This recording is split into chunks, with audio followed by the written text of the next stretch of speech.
اللہ آپ کو بہت سلام. اللہ یاری جی سر. اللہ یاری صاحب، آپ انسانی کمپیوٹر ہیں. میں آپ کا خادم ہوں، میں آپ کا نوکر. ابھی میں نے 5 گھنٹے کا آپ کا مناظرہ سنا ہے. جی سر. اور پھر آپ دوبارہ فوری میرے ساتھ بھی لینڈ پہ آ گئے ہیں. تو یہ ایک انسانی کو کمپیوٹر ہی ہو سکتا ہے. میں آپ کا خادم. اللہ آپ کو بہت سلامتی دے میرے استاد محترم. آپ اپنا تعارف تو کیجئے ذرا. میں دوسری مرتبہ آج آپ کے ساتھ لینڈ پہ. ایک میری ریکویسٹ ہے آپ سے نا. جی سر. کیونکہ آپ سے پوری دنیا کے اندر لوگ بات کرنا چاہتے ہیں.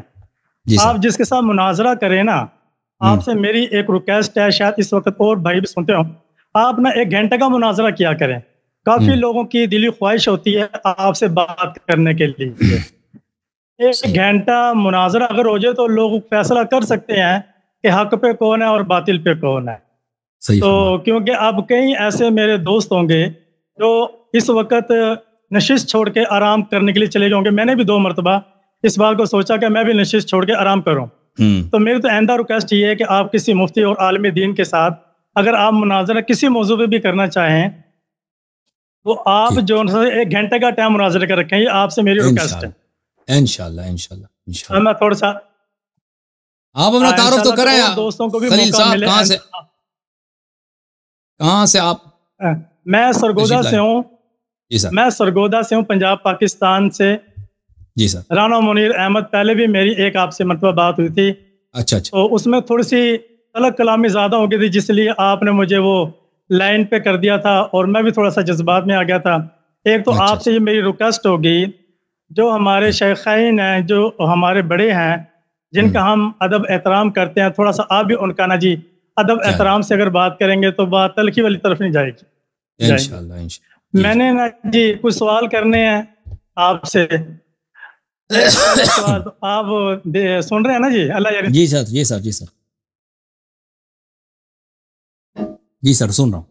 اچھا، ایک تو میں نے آپ کا ایک کلپس دیکھا تھا جس پہ میں اگر آپ کے پاس ہوتا شاید میں آپ کا آ کر ماتھا چومتا.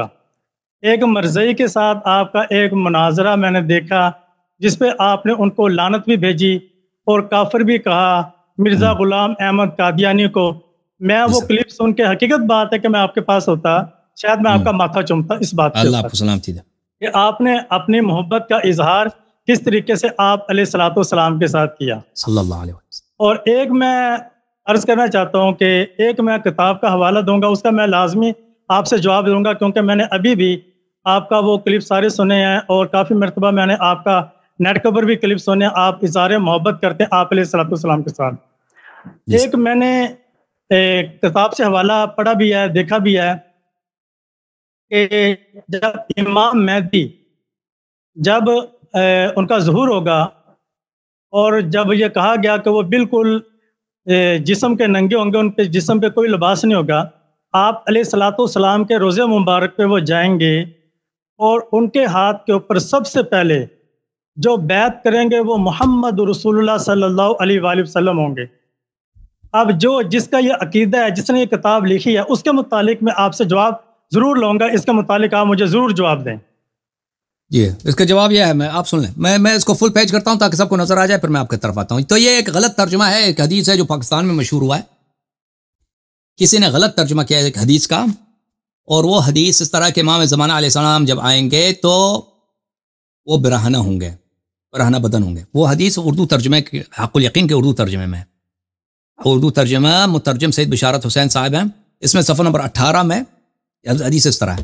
اور شیخ طوسی اور نعمانی سے یہ یاد رکھیں کہ ہم اصل مصادر دکھائیں گے آپ کو. حضرت امام رضا علیہ السلام سے روایت کی کہ حضرت حجت علیہ السلام کی علامتوں میں سے ایک یہ ہے کہ حضرت برہنہ بدن اور سے آفتاب کے سامنے ظاہر ہوں گے اور منادی نے ادا دے گا یا امیر المومنین علیہ السلام واپس آئیں تاکہ ظالموں کو ہلاک کریں. تو یہ غلط ترجمہ ہے. فارسی میں اس طرح ہے، فارسی کی عبارت اس طرح، اصل حق الیقین فارسی میں ہے، لیکن وہ فارسی اس مجلسی نے عربی کتابوں سے لی، لیکن فارسی کی عبارت پہلے دکھا دیتے ہیں، کیونکہ جس نے اس کو فارسی میں اردو میں ترجمہ کیا اس نے عربی سے ترجمہ نہیں کیا، فارسی سے ترجمہ کیا. حق الیقین علامہ مجلسی صاحب کی کتاب ہے، اس میں حدیث یہ ہے، وشیخ طوسی صفحہ نمبر 554 والنعمانی از حضرت امام رضا علیہ السلام روایت کردن کہ از علامات ظہور حضرت قائم آن است که بدن برهنه در پیش آفتاب قرص آفتاب ظاهر خواهد شد. امام عصر علیہ الصلوۃ والسلام کی علائم میں سے ایک یہ ہے کہ ایک برہنہ بدن آسمان کے سامنے ظاہر ہوگا. آسمان قرص آفتاب سورج جو ہے اس کے سامنے آسمان میں ظاہر ہوگا. یہ نہیں کہ امام حجت علیہ السلام ہوں گے, کوئی برہنہ بدن ظاہر ہوگا. لیکن یہ بھی ترجمہ غلط ہے. اب اس کو ترجمہ کہاں سے آیا یہ مجھے نہیں معلوم. یہ مجلسی کا اپنا ترجمہ ہے یا مجلسی نے صحیح ترجمہ کیا پر دوسروں نے غلط اس کو عبارت دیا. ٹھیک ہے نا, اس کو نصاب سے خرابی ہو گئی ہے. لیکن مجلسی کے عبارت میں نہیں ہے کہ امام عصر علیہ السلام برہنہ ظاہر ہوں گے, ایک برہنہ بدن ظاہر ہوگا. لیکن اصل اس کا جو اردو عربی میں ہے اس طرح ہے. کتاب الغیبہ شیخ طوسی علیہ الرحمہ کی کتاب الغیبہ ہے, اس طرح ہے. اس میں حدیث نمبر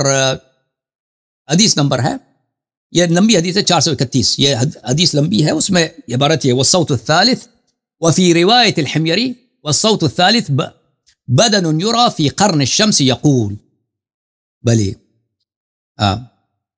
کہ حمیری نے روایت کی ہے کہ قرص شمس میں سورج جو ہے اس میں ایک بدن عربی زبان میں اس کو بھی بولتے ہیں, وہ اپنے اونٹ کو بھی بولتے ہیں. ٹھیک ہے نا, اونٹ نظر آئے گا یا بدن انسان کی بدن بھی ہو سکتا ہے.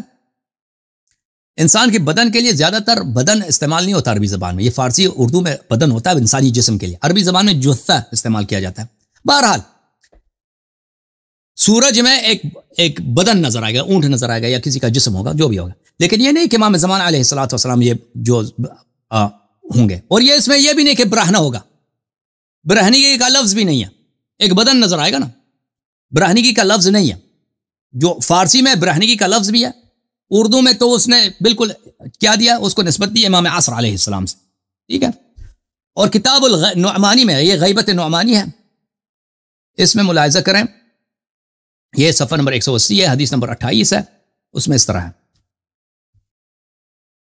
فقلت بأبي وأمي أنت وما ذاك النداء 3 أصوات في رجب ألا لعنة الله على الظالمين, والثاني أزفت الآزفة يا معشر المؤمن, والثالث يرون يدا بارزا مع قرن الشمس ينادي یدن بارزن.